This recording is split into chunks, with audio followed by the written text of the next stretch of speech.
Di era digital seperti sekarang, hampir setiap keputusan yang kita ambil bergantung pada data, termasuk pencatatan penjualan di toko kecil sekalipun, semuanya membutuhkan data yang tersimpan dengan rapi dan aman. Tapi, apa jadinya kalau data itu disimpan sembarangan? Catatan hilang, penjualan tidak tercatat, dan stok barang berantakan. Nah, disinilah peran sebuah sistem yang disebut DBMS, Database Management System. Secara teori, Database Management System adalah perangkat lunak untuk mengelola data yang berfungsi sebagai perantara antara pengguna dan basis data. Tanpa DBMS, pengelolaan data hanya jadi tumpukan catatan manual yang rawan salah.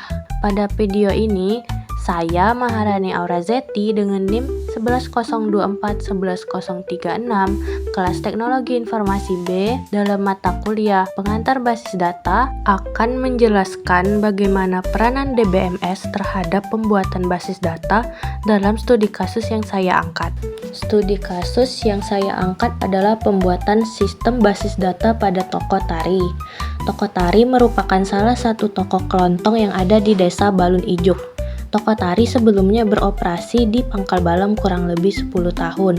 Tetapi 2 tahun terakhir, toko tari sudah pindah berjualan di Balun Ijuk.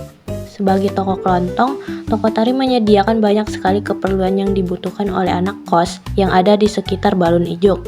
Tetapi beberapa hal menjadi perhatian saya sehingga memilih toko tari sebagai objek dalam pembuatan sistem basis data. Pertama, toko tari tidak punya pencatatan stok baik manual ataupun digital. Tiap hari pemilik harus mengecek satu-satu stok barang di rak karena tidak ada catatan mengenai stok barang. Ketika barang habis, pemilik akan langsung menuju ke pasar untuk membeli stok barang. Permasalahan ini saya simpulkan berdasarkan hasil wawancara kepada ibu tari sebagai pemilik toko tari. Sebelum masuk ke pembuatan sistem basis data, kita harus mendesain UML atau Unified Modeling Language. UML penting karena ia berfungsi sebagai rancangan utama atau fondasi dari sebuah sistem yang akan dibuat. Ada banyak jenis UML, namun pada video ini saya hanya akan menjelaskan UML yang praktiknya mendekati atau persis seperti alur sistem basis data, yaitu IRD, Entity Relationship Diagram. Kalau mau mengetahui penjelasan UML lainnya, bisa lihat laporan yang saya dan teman saya buat. Untuk membuat IRD, teman-teman bisa mengakses website Draw.io. Draw.io merupakan website yang digunakan untuk membuat desain UML. Seperti yang dilihat pada video ini, pada studi kasus saya dan teman saya, kami membuat beberapa UML seperti use case, class, IRD, activity, dan satunya lagi sequence. Tapi untuk sequence kami tidak membuat di Draw.io, tapi terdapat website sendiri yang khusus dibuat untuk membuat sequence. Pada IRD, keseluruhan tampilannya akan seperti ini. Nah, apa yang membedakan dari bentuk-bentuk yang ada di IRD ini? Untuk kotak, ia merupakan entitas. Entitas itu mewakili sebuah atribut. Biasanya jika diimplementasikan ke dalam pembuatan basis data, entitas ini merupakan nama dari sebuah tabel. Dan atribut merupakan isi dari entitas tersebut. Misalnya pada pemilik toko, ia memiliki entitas nama, username, password, dan juga nomor HP. Itu berarti jika diimplementasikan dalam sistem basis data, tabel pemilik toko memiliki 4 entitas berupa nama, username, nomor HP, dan password. Pada IRD pada studi kasus kami ini terdapat 6 entitas, yaitu entitas pemilik toko, barang, kategori, satuan, pelanggan, dan transaksi. Kemudian ada pun bentuk belah ketupat, di mana belah ketupat ini menghubungkan antara entitas satu dengan entitas lainnya. Belah ketupat merupakan representasi dari relasi antar entitas. Seperti yang terlihat pada video ini, antara kategori dan pemilik toko ia mempunyai relasi akses dengan relasi many to one atau one to many, di mana kategori dapat diakses oleh pemilik toko dan pemilik toko dapat mengakses kategori. Adapun relasi antara pemilik toko dan satuan itu juga akses, di mana pemilik toko dapat mengakses tabel satuan dan satuan dapat diakses oleh pemilik toko. IRD sangat diperlukan dalam proses pembuatan sistem basis data karena IRD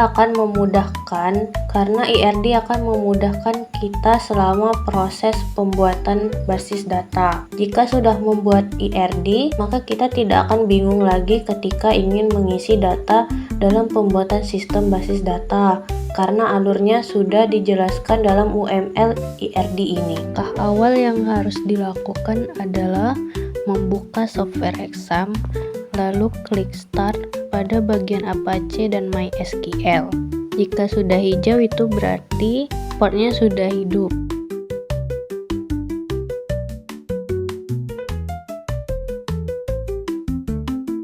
Kemudian tekan Windows dan R pada keyboard, itu akan mengarahkan ke CMD. Di CMD ketik perintah change directory. Perintah change directory ini berguna untuk berpindah dari satu folder ke folder yang diinginkan. Di sini change directory-nya diketik sebanyak 2 kali, di mana dari folder ThinkBit berpindah ke user, kemudian menuju directory sum, MySQL,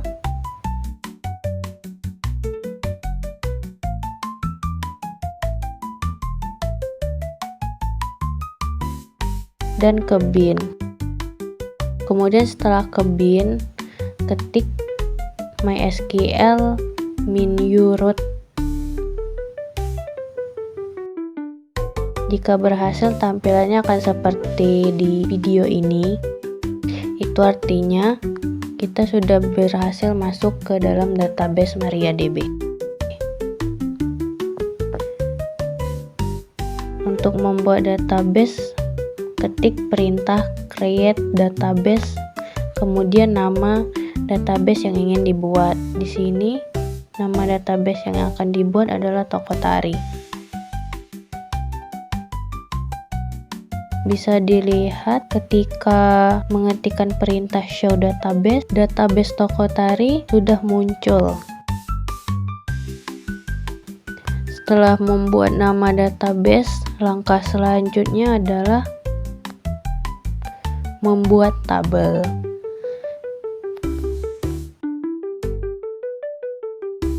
Untuk tabel barang sendiri itu ada ID barang menggunakan auto increment. Maksud auto increment di sini berarti penomorannya itu akan secara otomatis oleh PHP-nya. Kemudian ada nama barang dengan tipe data varchar, ID kategori, ID satuan, harga beli, harga jual, dan juga stok.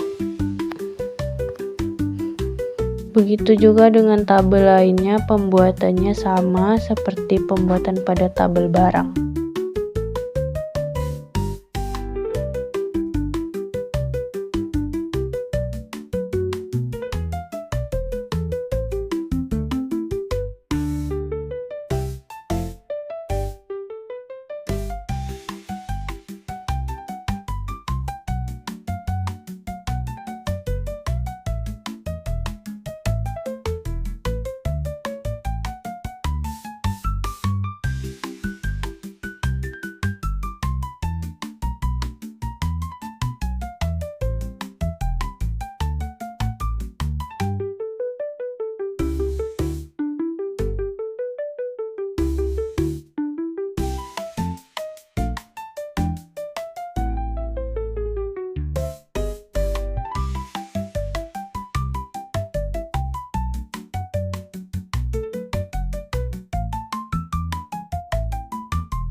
Setelah tabel dibuat, kita bisa menampilkan tabel yang telah kita buat dengan perintah describe.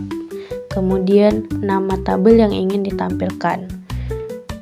Seperti di video ini, kita menampilkan tabel barang dan juga satuan.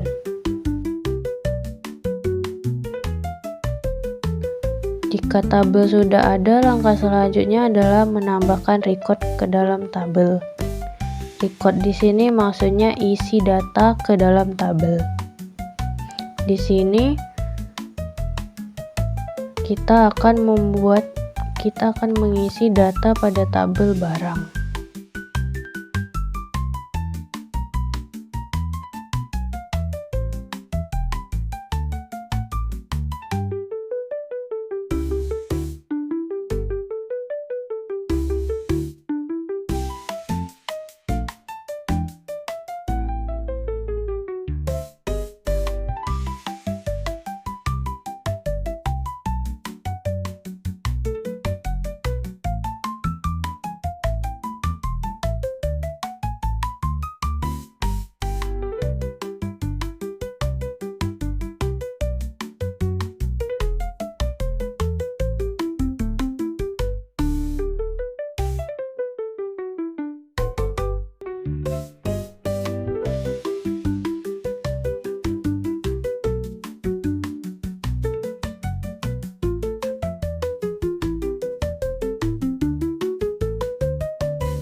Jika ingin menampilkan isi tabel, tinggal ketik saja perintah seperti pada video ini.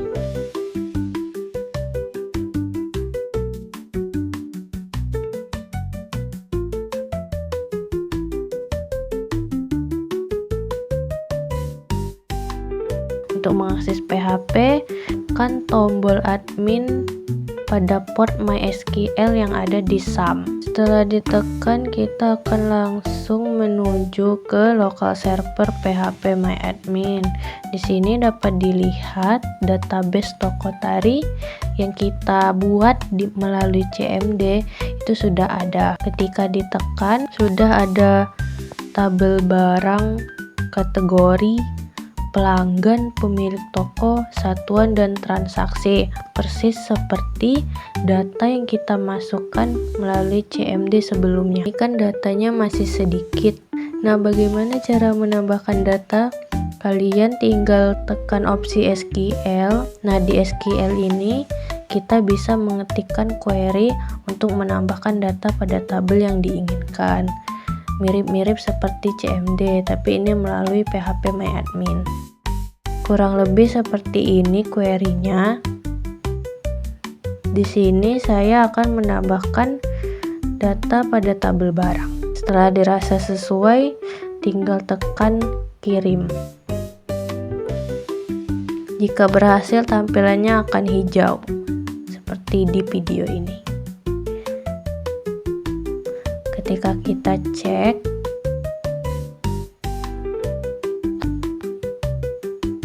datanya sudah masuk semua. Kurang lebih seperti itu jika ingin menambahkan data.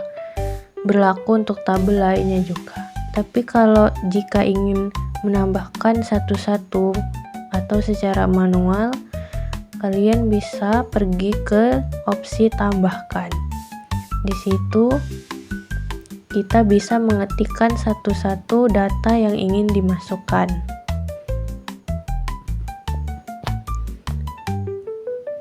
Misal di sini saya memasukkan nama barang Energen coklat dengan ID kategori 1, satuannya 1, harga belinya 1.500 dan harga jualnya 2.000. Juga stoknya ada 50.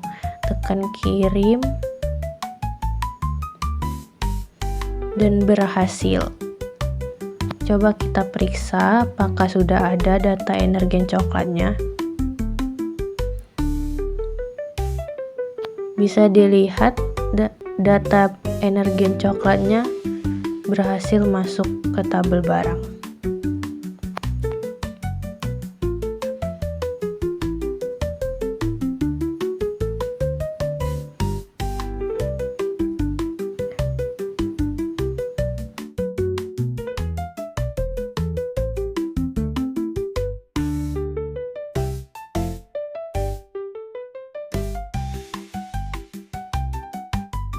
Selanjutnya kita tambahkan data pada tabel pelanggan dengan cara yang sama.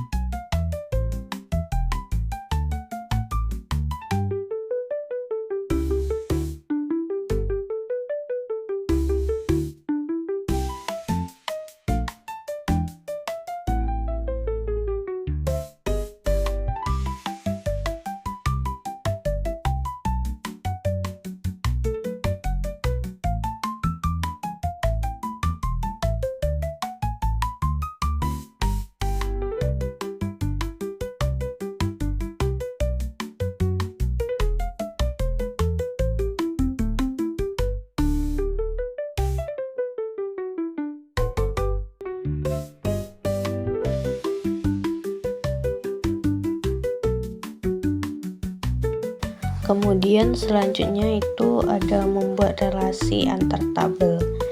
Jadi untuk pembuatan primary key ataupun foreign key pada PHP MyAdmin itu ada dua cara, yaitu kalian bisa ke menu struktur, kemudian ke opsi tampilan hubungan. Itu kalian bisa setting PK-nya secara manual ataupun juga melalui query SQL, itu lebih mudah. Saya sendiri menggunakan query SQL karena lebih mudah dan praktis.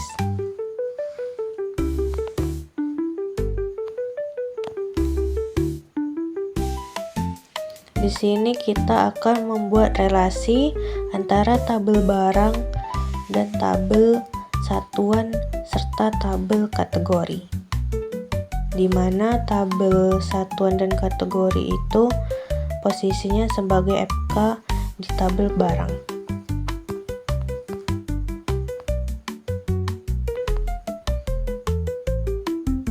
Ketika berhasil, tampilannya akan seperti ini.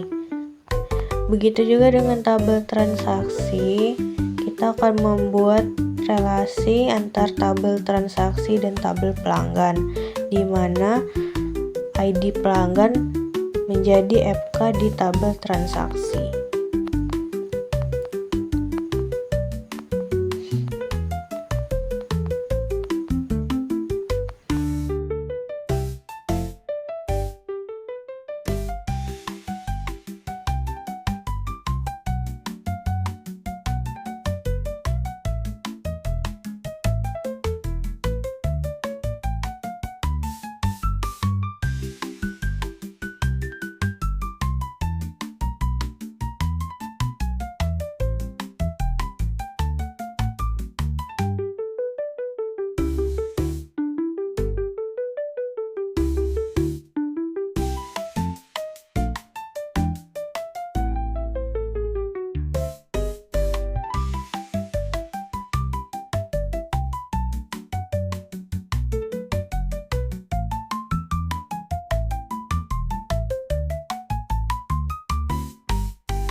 Untuk melihat hasilnya, kita bisa pencet nama database kita, kemudian opsi lainnya, dan ke menu designer.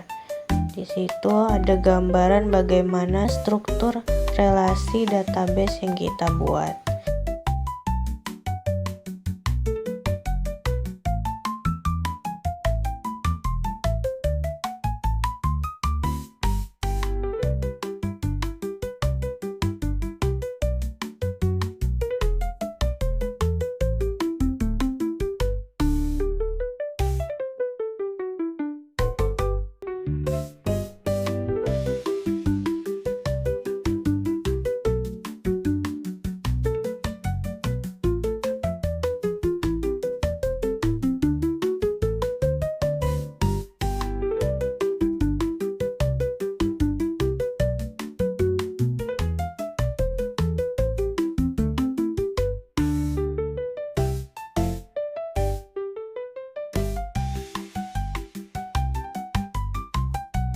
Kemudian, bagaimana cara untuk mengekspor file pada phpMyAdmin?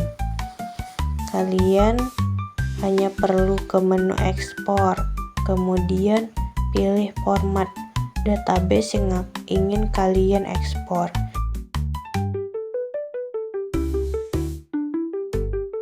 Akan berhasil di-download dalam bentuk SQL. Lalu jika ingin menghapus database, cukup ke menu operasi, lalu di sana akan ada opsi hapus basis data atau drop. Tinggal klik, kemudian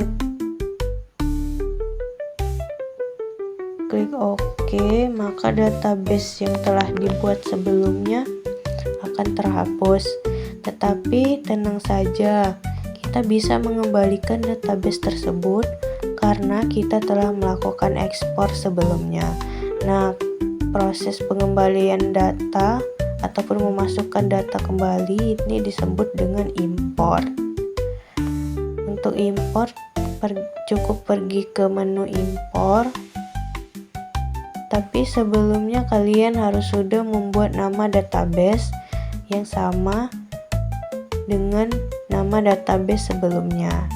Untuk kasus saya, nama database saya adalah Tokotari. Tinggal masukkan saja nama file Tokotari, tekan import dan data akan kembali. Selesai.